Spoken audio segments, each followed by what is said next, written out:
So some years back, I did a video on the map of consciousness, and it's been one of my most popular videos.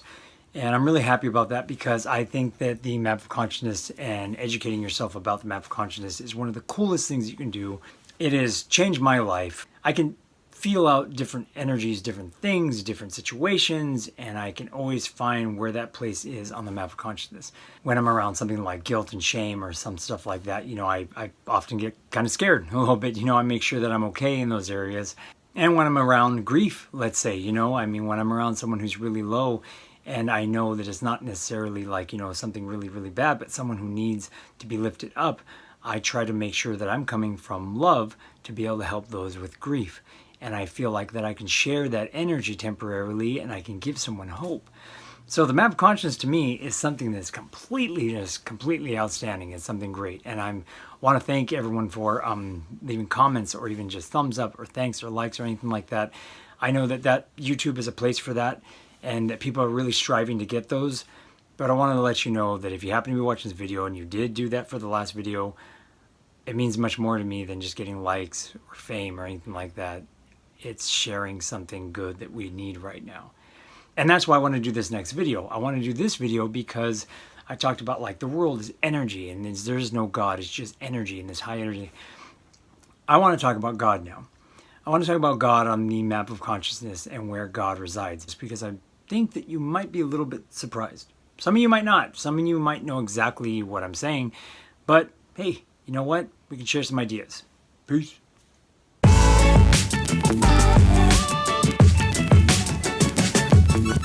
Hello, welcome to the Legendary Daddy channel. I'm Legendary Daddy. This is my book, Legendary Daddy, and I want to discuss the map of consciousness and God's place in it today.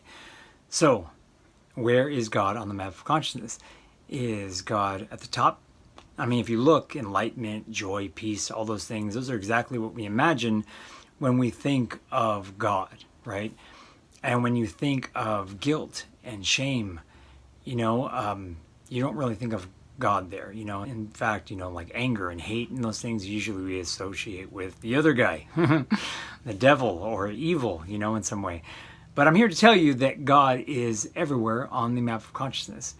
And I think this is I hope this opened your eyes, because if God is everywhere on there, then you can understand that God is actually a human concept. It's something that we project onto this world, our understanding of it. And you'll see that as you see how it's played off on the different levels, okay? So let's start with the lowest level, and that is grief, guilt, shame, apathy, okay? When you try to find God on the lowest levels of guilt, shame, and apathy, you will most likely find it in religious cults. I mean, you might have an understanding of what a religious cult is, but usually they have the same kind of theme, and that is that there is a person who is in charge of the group, a man, woman, whatever it might be, and they claim prophecy. They claim that they are the chosen one, okay?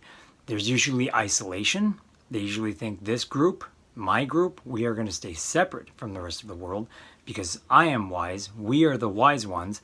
They are the sinners. They are the ones who will not survive. And they do all of this work usually in God's name.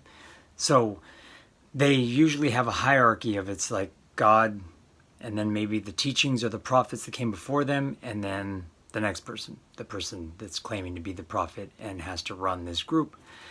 If you're not familiar with this, what a cult is, I'd like to share with you a channel. This woman's name is Angel DeSantis, and she was part of the cult, the Children of God. She was born into it.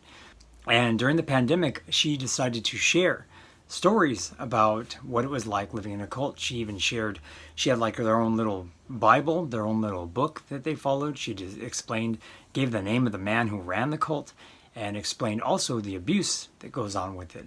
And so if you want to take a look at what a cult is, or, get an idea of it, you can check out her channel.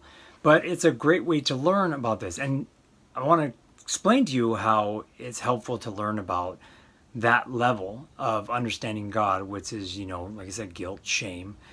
Because I'm raised Catholic. My wife was raised Catholic. But our understandings of God are completely different.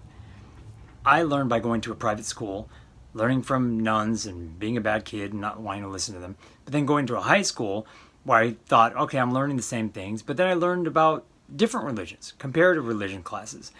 And the brothers and the nuns and the people, I became friends with them because I started growing up and started realizing, and they gave an understanding of what the religion was all about and why they're dedicated and what they do and how they are faulted and how they are still human.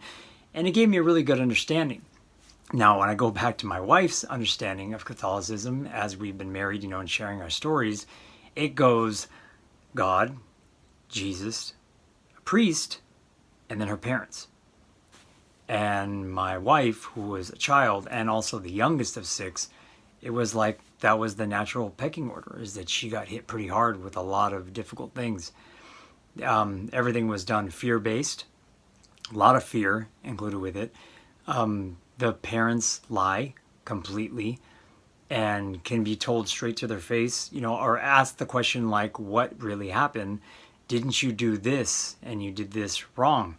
And they will lie straight to your face and not have any guilt or shame about it because they're like, you are lower than me. You're not supposed to even be questioning me that. So, and that's in the name of Jesus, in the name of Catholicism. That's the way they practice it.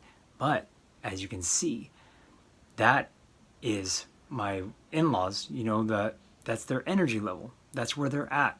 That's where they function from. Actually, they probably function above it a little bit more. But they're always pushing down on those who they think are not pious, are not okay, don't go to church, those people. And in fact, if you talk to my wife, she would say too, there was isolation. There was isolation from those people, those sinners. So I just want to give you an understanding in terms of, how God does exist on the lower levels, especially on the lowest levels. And as you can see, those levels are based in fear, and I think that's a good jumping point to go higher on the level. And the next level up would be grief, fear, and desire. The thing that usually comes up with these fear ones is apocalyptic views. The world is going to end, and perpetuating that belief is using fear in many ways to be able to tell your group of followers, your family, whoever it is, you have to be afraid. The world may end tomorrow, and if you are not good with your religion, with your God, with your prophets, and these rules in this book, then you will go to hell. You will suffer for an eternity if you do that. But if you follow me, then we'll be okay. So apocalyptic cults really tell you that, you have to repent. You have to always be saying that you're sorry. You have to be living in fear. You have to be bowing down all the time to these upper people on the cult list that are the ones who are in charge. There have been mass suicides because of this. People believing that they should get together, and once they've raised their higher energy to the best way possible, that it is time to end it so that they can be in the kingdom of heaven with God. Mass suicides like Jim Jones's The People's Temple, that's a very famous one, or even Marshall Applewhite and the Heaven's Gate cult. These were people who claimed prophecy, men, human beings, who were very sick, and like I said, this is their projection onto the world of their understanding of God. And as long as they perpetuated that fear, they know that there were groups that were lower than them, human beings that were lower on this map of consciousness, who really feel a lot of shame and a lot of guilt, and that they would follow them, thinking like, well, I want to get to where you're at. I want to be able to get stronger so that I can be saved by God, and so that I don't have to suffer anymore. And I think that's a good way to get to the next level, because that's pretty much what you're doing as you're going up these levels of energy, is you're trying to break free from the prison that you're in. And on the next level up is, it's a pretty healthy step up, and that's anger and pride and courage. With anger, it is built on people who are oppressed, and they are sick of being oppressed, so they're ready to stand up and take arms and fight for their place in this world. There's a lot of power behind that. There's a lot of stories behind that. I mean, if you think about a lot of different movies that are done, these epic movies, Lord of the Rings or Star Wars, that's what you're doing, right? You're taking up arms and you're fighting against evil. That's a good thing, but it's also not exactly the healthiest way to understand the divine, or understand the higher energies. Because really, when it truly is, it's truly duality.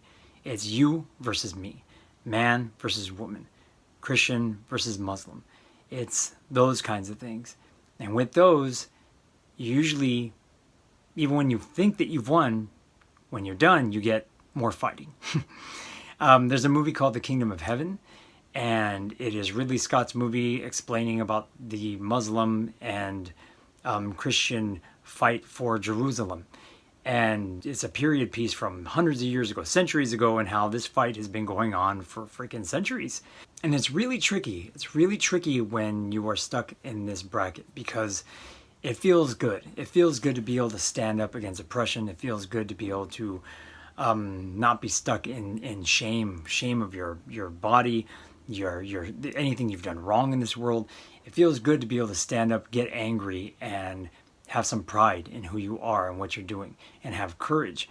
That's why we watch these movies, like I said, Star Wars, Lord of the Rings, the Marvel movies, all these different things, because we want to fight, to feel good. But it leads to more fighting. That's usually what it does. It just keeps on going. Even I think one of the Marvel movies explained that. And it also misses the points and the teachings of what these prophets gave to us. If you're fighting and your way of understanding Jesus' love is through a gun, you're kind of missing the point. It is still force. All of these lower energies I just described to you, even pride, which feels great, even courage, which is kind of, I'll get into that later, but that's kind of like where you start kind of getting out. All of that is force. And that is not the healthiest way of understanding God. It's going to leave you exhausted. But there are people in this world. And that's what I want to talk about in the next video that I make. And they are the people who have crossed over. And they're part of the higher energies. And these people can be you and me. It can be one of you watching right now. They understand. And they don't get drained. They have constant energy coming to them because they know the source. They know how to be able to re-energize. And sometimes some of these people have so much that they try to give to others. They really do. They want to be able to reach their hand down to those on the lower levels, grab them and help them up. Because they know when they do that for one of those people, they're doing it for themselves. They're doing it for all of us. We're all in this together. So, thank you for watching this video. Stay tuned for my next video, which is going to be describing God and where we see God in the higher energies. So, thanks for watching. Thanks for liking. Thanks for commenting. You can leave comments down below. I love to hear from you all the time. So, peace. A higher energy.